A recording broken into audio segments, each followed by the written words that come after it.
taas kallid ennustussõbrad. Oleme siis jälle Lahepoisiga siin Hiina muutustoraakli jutul küsimaks siis, mis meid ootab järgmisel nädalal. Möödunud nädal oli päris raske heksagramm oli. Mäletan, see oli kurnatus, mis oli siis selle kuristiku taustas. Selles mõttes ennustas mingisugust väga muutvaid sündmusi. Ja mul on siin mitu tuttavat, kelle elus tõepoolest möödunud nädalal toimusid sellised elu muutvad sündmused. Mingid murrangupunktid. See ei tähenda seda, et peab mingi katastroof olema, aga mingi tõsine murrang toimus. Mõtle, mis mu enda elus. Enda elus mulle ei tule meelde sellist murrangulist momenti. Aga nüüd see on väga huvitav, et tegelikult panengi tähele neid. Sa nagu elad seda asja läbi ja tundub, et sa elad oma tavalist elu. Aga ma unustan ka nädala peale ära, et mida ma seal nädala alguses välja lugesin oraakli käest. Ja kõik toimub nagu iseenesest. Aga jah, ei tule praegu meelde, et mul oleks olnud väga murrangulist sündmust. Küll aga teiste puhul, kes mu ümber olid.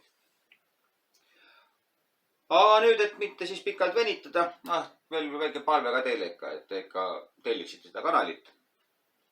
Ma olen väga tänulik selle eest. Ja siis lähme siis ennustamise juurde. Ehk et alustame siis nagu ikka sellega, et ma viskan järgmise nädala heksagrammi välja.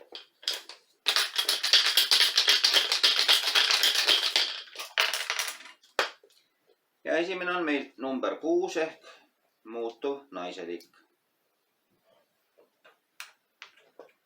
See on hea, kui on muutuvad jooned sees, sellepärast, et siis saame seda taustakujundi ka või nii-öelda tausta heksagrammi.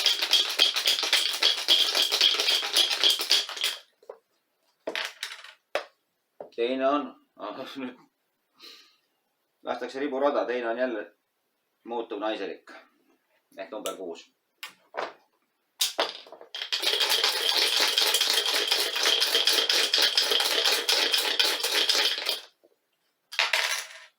Ja kolmas on number 7 ehk mehelik.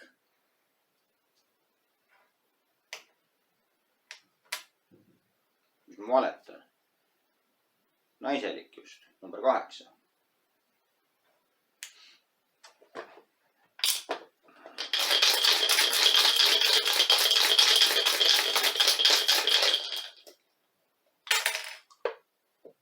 Neljas on, nüüd on number 7 ja mehelik.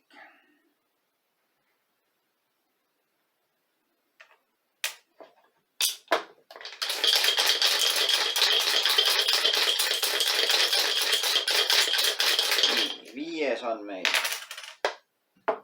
number 8 ehk siis katkendjoon, naiselik. Ja 6. Vaatame, mis tuleb 6.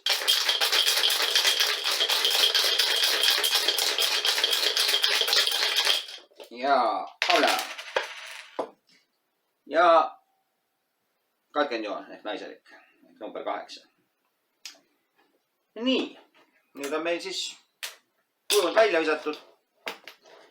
Ja nüüd nagu ikka lähen missuguse vaheajale, teen selgeks, mis numbriga on tegu ja pärast hakkame analüüsima.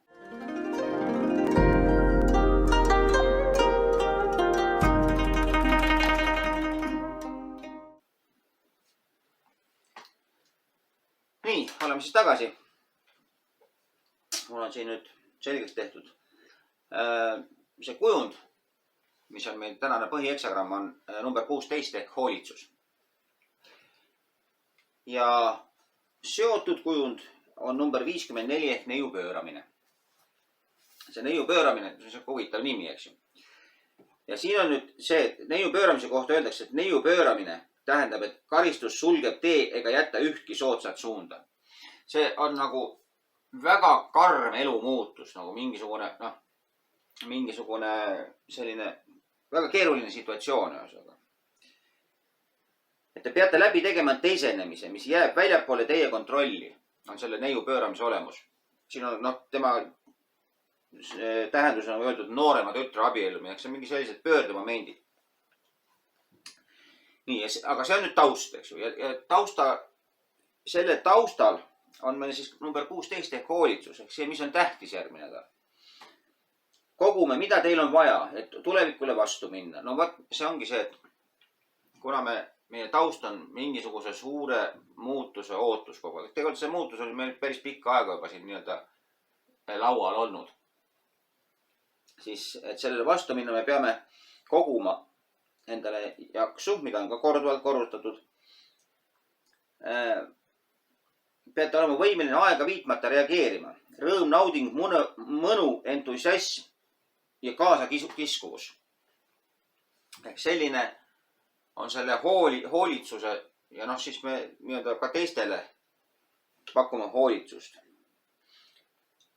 Hoolitsuses on soodne tõmmata kaasa abilisi, et sõjaväge liikuma panna. See tähendab, et oma jõud suunata siis nii-öelda selleks, et oma asjadega toime tulla. Siis järgmine nädal on soodne aeg, et nagu kaasa tõmmata see asi. Nii, see on aeg koguda tugevust ja ressursse, et astuda vastu kõigele, mida tulevik ei too. No mul siin tuleb praegu kohe meelde mõni oma tuttav, kes on täpselt sellises seisus praegu, et ta on järgmine nädal just seda sammu tegemas või noh, sellele teel asumas. Sel viisil saate reageerida spontaanselt ja täielikult. Kui tuleb käsk tegutseda, te võite tunda asjadest mõnu. Mõelge asjad läbi, nii et saaksite ladusalt minna sündmuste vooluga kaasa. Ehk et no, tee peab ikka selge olema, kuhu läheme, muidu jookseme ummikusse. Nii. Muretsege abilised ja varustage nad jõuga. Nii, et teie jõud võiks aega viitmata reageerida igale situatsioonile. No see abiliste varustamine jõuga, see tähendab seda, et ma pean ka neisse suhtuma entusiasmiga ja noh, nii-öelda ise kohal olema, mitte neid lihtsalt kasutama. Siis me ei anna neile jõudu. Nii. See toob tulu ja taipamist, noh, see on hea. Teie kogutud energia pöördub äkilise kutse peale maast välja. Ehk et no see neiu pööramine oli meil seal, eks ju. Tuleb mingi selline pöördemoment, kus meie energia läheb äkki käiku. Omandage kindel eesmärk ja kohanege kasvatama reageerimisvõimet. Koguge suur varu. Ehk et tuleb valmis olla väga erinevateks asjadeks.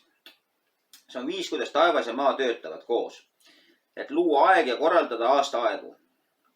Muisted targad talitsid nii. Nad võisid reageerida otse kohe, sest neil oli võimu tagavaraks ja nii inimesed tunnustasid neid.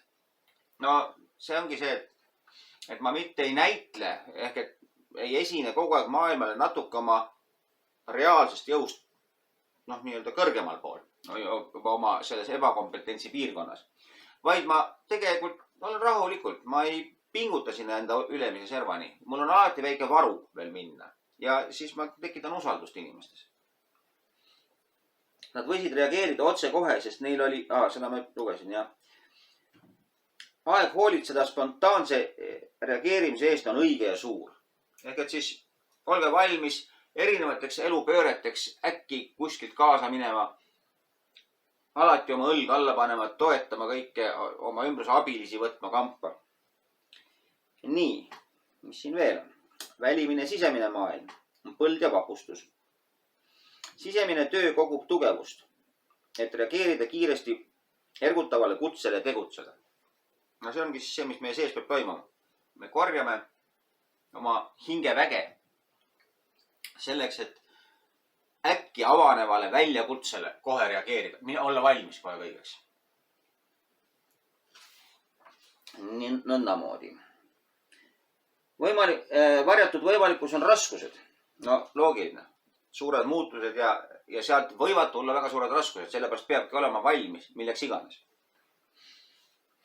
Varude kogumine, tundmatule vastu astuda, sisaldab varjatud võimalikkust kujundada ümber rasket olukorda.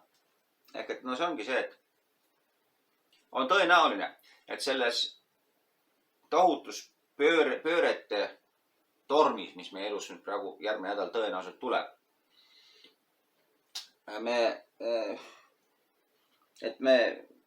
me saame seda ümber kujundada, kui meil on varusid. Me saame seda juhtida. Ja ühesõnaga me peame nendeks erinevateks asjadeks valmis olema. Nõnda. Aga see hoolitsus muide tekitab ka laiskust. See, milles me oleme, ühesõnaga ühest küljest meid nagu hoiab see laiskus tagasi. Me tunneme küllaltki hoituna ennast ja siis kipume nagu ära unustama, et me peame olema äkilisteks raskusteks valmis. Ja ühesõnaga see äkiliste olukordale, uutele olukordade reageerimine. See on järgmise nädala, võiks öelda, märksõna. Ehk et olgem siis valmis selleks, et elu pakub meile, elul on ikka mõni väljakutse varuks. Nii see käib. Ja seekord on siis sedamoodi. Ma arvan, et nüüd me võime oraaklile aitäh öelda ja ka tellige seda kanalit. Aga sellega ma vist tänaseks jälle lõpetan ja kohtume teiega nädala pärast. Tšau, tšau!